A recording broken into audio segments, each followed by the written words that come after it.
हनुमान जी के पास क्या नहीं है? हनुमान जी के पास बल है, बुद्धि है, विद्या है। हनुमान जी के पास विनय है। हनुमान जी के पास अष्ट सिद्धियां हैं। हनुमान जी के पास नवनिधियां हैं। हनुमान जी के पास स्वयं प्रभु राम है। पर एक बात हनुमान जी के पास है जिसकी जरूरत, जिसकी आवश्यकता पूरी दुनिया को। मेरे पागलों, क्षमा करना, संपत्ति हो या संतति हो, इसको भगवान की कृपा मत मानना। नेवर। आप अगर संपत्ति से संपन्न हो गए, संतति से संपन्न हो गए, पूरा परिवार हरा भरा, बड़ी बड़ी गाड़ियां, बड़े बड़े बंगले, बड़ा नाम, बड़ी प्रतिष्ठा, बड़ा कद, बड़ा पद, और आप मानो कि ये भगवान की कृपा है, तो बिल्कुल 1% नहीं है। नहीं, संपत्ति या संतति भगवान की कृपा नहीं है। भगवान के प्रति सद्बुद्धि आए, ये भगवान की कृपा है। और आपके पास सब कुछ हो पर भगवान के प्रति सद्बुद्धि ना हो, भगवान के लिए मन ना हो, भगवान की भक्ति ना हो, तो आप समझना अभी आप भगवान की कृपा से बचे। संपत्ति तो पापियों के घर हो जाती, लुगाई वो भी पापी के घर। कई बार पापियों के पास एक नहीं, दो लुगाइयां होती। बच्चे, कई बार पूरी क्रिकेट टीम होती। तो संतति, संपत्ति, कामनी, कंचन, काया, ये भगवान की कृपा नहीं है। भगवान की भक्ति, भगवान की याद, सच्चे सद्गुरु की छत्र छाया, ये भगवान की कृपा। अगर आपको सच्चा सद्गुरु नहीं मिला, आपको जीवन में प्रसन्नता प्राप्त नहीं हुई, आपको भगवान की याद नहीं आ रही, भगवान के प्रति रोना नहीं आ रहा, भगवान का स्मरण नहीं है, उस परमात्मा का स्मरण नहीं है, अपने गुरु का, सतगुरु का, सदग्रंथ का स्मरण नहीं है, अपनी आचार्य परंपरा का स्मरण नहीं है, अपने आराध्य का स्मरण नहीं है, तो मेरे पागलों, तुम भगवान की भक्ति से वंचित और भगवान की कृपा से वंचित। हमारे गुरु कहते हैं, सुतदारा अरुलक्ष्मी पापी के घर होय, संत समागम हरि कथा तुलसी दुर्लभ। पैसा, पत्नी और पुत्र, ये तो पापी के घर भी होता है, पर संतों का समागम, संतों का आगमन, भगवान की कथा और भगवान की याद, ये तो दोनों दुर्लभ है। कबीर बाबा के पास बुलावा आया, राम बुलावा भेजिया, चलो बाबा टाइम पूरा हो गया, वापसी चलो। कहां? ऊपर। राम बुलावा भेजिया, दिया कबीर रोए। कबीर बाबा रो पड़े। रोए क्यों?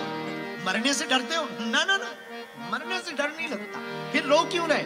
कबीर कहते, जो सुख है सत्संग में सो बैकुंठ न हो।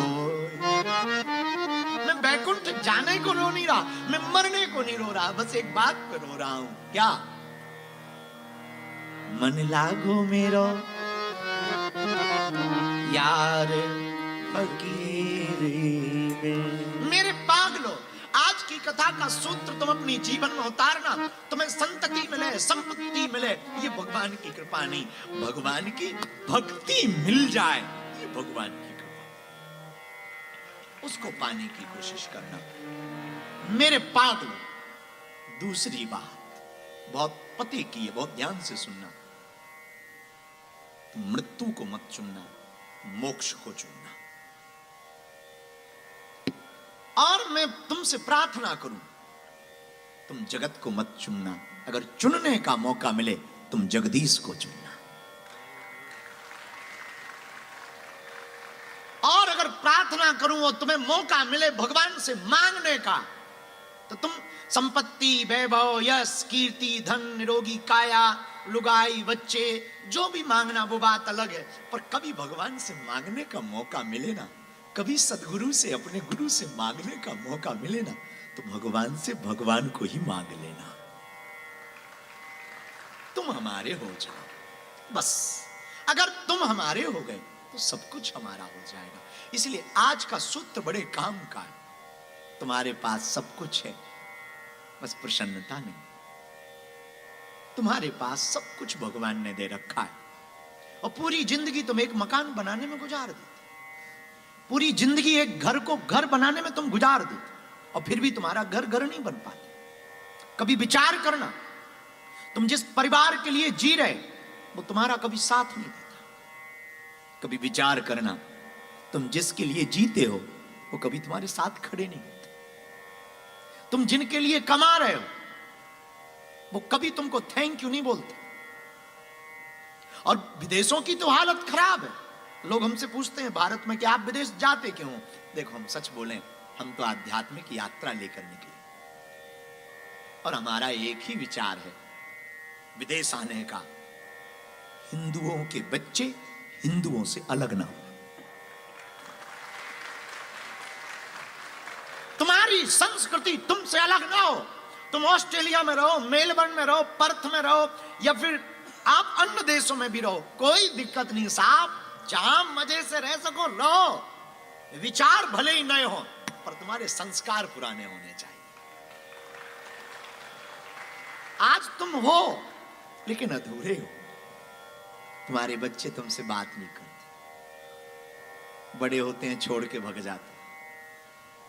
कल्चर के नाम पर, कभी सभ्यता के नाम पर, कभी उम्र के नाम पर, कभी मॉडर्न जमाने के नाम पर, कभी फ्रेंड के नाम पर, कभी लुगाई के नाम पर तुम अकेले पड़ जाते। तुम फिर दीवानों से बात करते, तुम फिर रोते हो कि किसके लिए कमाया, किसके लिए रखा। तुम टूट जाते हो और तुम्हें कुछ समझ नहीं आता। तुम डिप्रेस हो जाते हो, डिप्रेशन में हो जाते हो, फिर तुम तनाव में पहुंच जाते और धीरे धीरे तुम्हें अपनी जिंदगी नर्क लगने लगती। क्यों? बुरा मत मानना, उसका एक ही कारण है, तुम्हारे बच्चों में संस्कार नहीं है। आप कहो कि महाराज हम तो देना चाहते पर बच्चे लेना नहीं चाहते। अगर बच्चों को संस्कारी बनाना है तो विस ब्रेन के पागलों, पहले मां बाप को कट्टर संस्कारी बनना पड़ेगा। मां बाप संस्कारी होंगे तो बच्चे संस्कारी होंगे। उसके बाद भी कोई निकम्मा निकले तो भगवान भला करे। क्योंकि बढ़ती हुई विचित्रता, फ्रेंड सर्कल में बढ़ती हुई विविधताएं, व्यभिचार, गंदे गंदे विचार, फ्रेंड सर्कल के नाम पर रातों भर घूमना बच्चों को बिगाड़ रहा है। लगातार बच्चे बिगड़ रहे हैं, तुमसे दूर हो रहे हैं, तुमसे अलग हो रहे हैं। इसलिए हमारी प्रार्थना है अपने बच्चों को कुछ क्षण रामचरितमानस की छाया में बैठाओ, सत्संग में बैठाओ।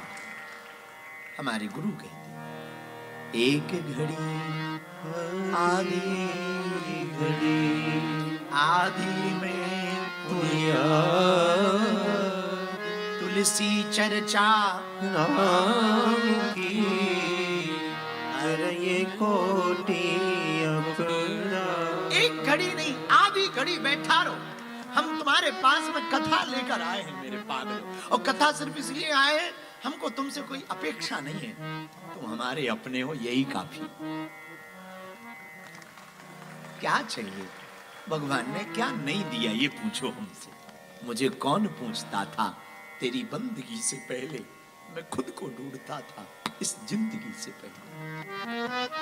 क्या भगवान ने दिया नहीं? हम अपनी निजी जिंदगी की बात कहें आगे बढ़ने के पहले, हमारी औकात हमें पता है कि हम दिल्ली नहीं आ सकते थे। ये तो गुरु की कृपा है कि ऑस्ट्रेलिया आ गए। हम तुमसे प्रार्थना करें अपने बच्चों को पक्का संस्कारी बनाओ ताकि तुम टूटो ना। अब वो तभी संभव है जब तुम्हारे बच्चे संस्कृति में जिएंगे, तुम संस्कृति में जियोगे, जब तुम्हारा जीवन संस्कृतिमय होगा। और मेरे पागलों, तुम्हें ये बताना पड़ेगा पैसा जरूरी है, ऐसा नहीं है कि पैसा ना हो। पैसा के बिना तो कुछ होना नहीं है, तो ठीक है पैसा जरूरी है, लेकिन पैसा के साथ साथ जिंदगी भी तो जरूरी है। जिंदगी ना हो तो पैसा किस काम का? जिंदगी में आनंद ना हो तो तुम्हारा पैसा किस काम का? और वो आनंद तभी हो सकता, वो पब या क्लब में आनंद नहीं मिलेगा। पब या क्लब का आनंद तो क्षणिक होता है, पर परमात्मा की शरण का आनंद तो अनलिमिटेड होता है।